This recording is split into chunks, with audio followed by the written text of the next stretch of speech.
Hey everybody, and welcome to the next map that I'm going to play, which is Polus Port District. This is actually a map I had in my game inserted with mods for a longer time. I never got around to playing it, and when I playtested it, it actually looks very, very cool. It looks very vibrant, it looks very crisp. It is a urban-only map, fairly small, but a lot of spawn points, as you can see.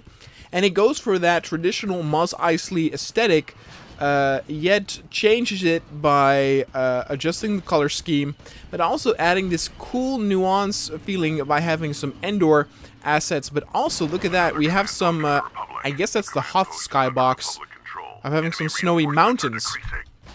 And so it really feels like this battle in this town on a snowy mountaintop. It's gonna sound a little weird, but it actually, I'm kind of getting like Tibet vibes, you know, like fighting somewhere like in the Himalayas, or at like the top of a mountain near a temple. So in that sense, very cool. Very much also large-scale warfare. Now it goes for so there's an equal amount of spawn points, but they are definitely laid out in a pattern where, for example, the one who controls the north does actually have an advantage. Are we able to not... God, look at that. You cannot actually capture this one. That's very interesting.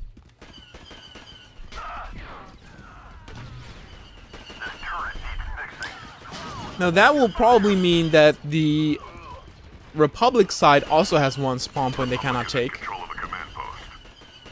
And so there will always be quite a lot of action. And you also, of course, avoid matches being over very quickly because all of the command posts can be captured. Still, even if they were capturable, there are so many spawn points that a scenario like that seems quite unlikely. It's actually spawned in the middle of town. Oh, look at this. Now you're actually fighting in between the trees right here. It's like a little park. This is actually the least detailed area on the whole map. The least interesting looking one as well, in my opinion. You can actually enter some of these buildings.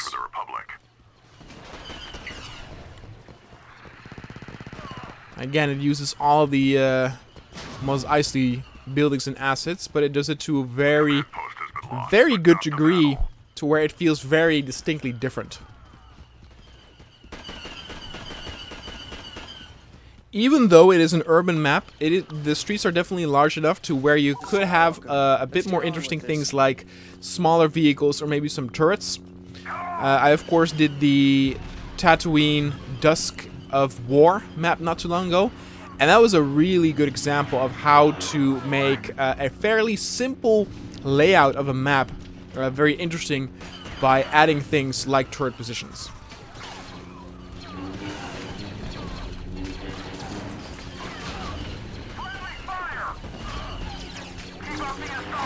I think it looks nice, though. There are a lot of side alleys that you can use to flank, you can use to do some smaller sized fighting. And just look at the amount of units. The amount of units is really high, which is cool. It almost feels like an XL battle on a purely urban map. And again, if you look at the map itself, it actually seems fairly small. But in reality, it's actually quite large. So I actually saw that they were capturing this command post, so it might actually be the case that the Republic does not have a command post that is uncapturable. Which is interesting indeed. Ooh, God.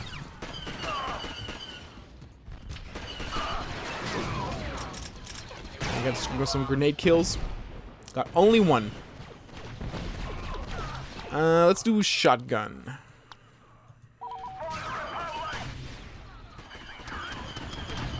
Again, yeah, it's very strange in the sense that we have that point there and you cannot capture it. Also, cool thing is that the opposite side has a mix of regular CSI or CIS units, but also for example, Naboo guards.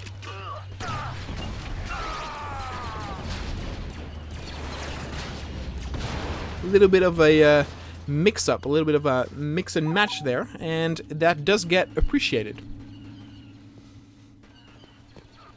By having also the layout in somewhat of a rectangle.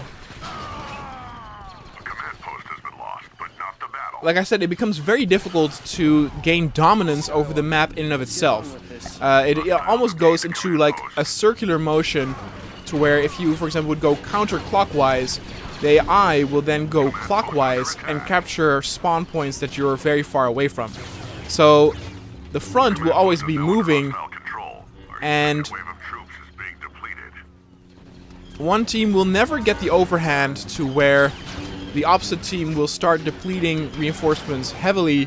And so this is definitely a map that caters more to those who really prefer score-based team deathmatch type of battles. You can also do this two-way capture flag, one-way capture flag would work perfectly with those types. Also, hero assaults, I believe, which speaks for itself because, of course, one of the most popular hero assault maps for the vanilla game is Mos Eisley.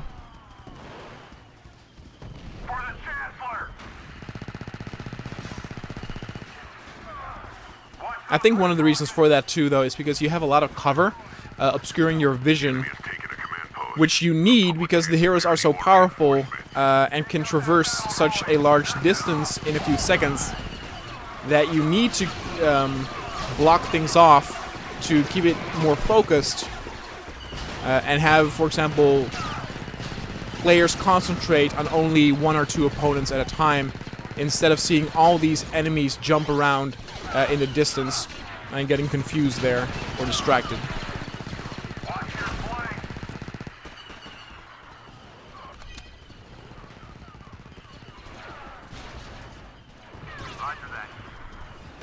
That's another command post under Republic control.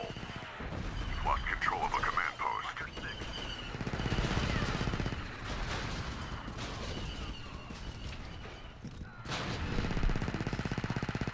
It is pretty balanced. We kind of got a huge lead there right at the end, but we got a lot of good kills in. I'd say it's definitely fun. Definitely good to check it out. If you're into infantry-only battles, it's cool. If you're into urban battles, it's cool. I probably would, for example, choose this over the Bakura Town Assault map that we did not too long ago. That did have some unique aspects like the explosive barrels that this one does not have, but aesthetically it is more pleasing, it looks more polished.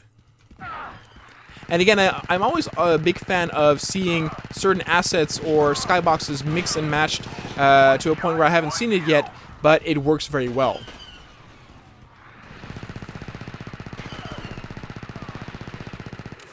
Oh, dude, look at this. These are not enemy units. Like they are, but they don't count as reinforcements. That's really interesting. So they're like the Ewoks, right? When you were playing on Endor. Very interesting. We're about to win, though. So, guys, if you want to check this out, you can find the download link in the description down below. Don't forget to let me know any recommendations or requests of maps or mods you want to see in the channel. Thanks so much for watching, and I'll see you guys next time.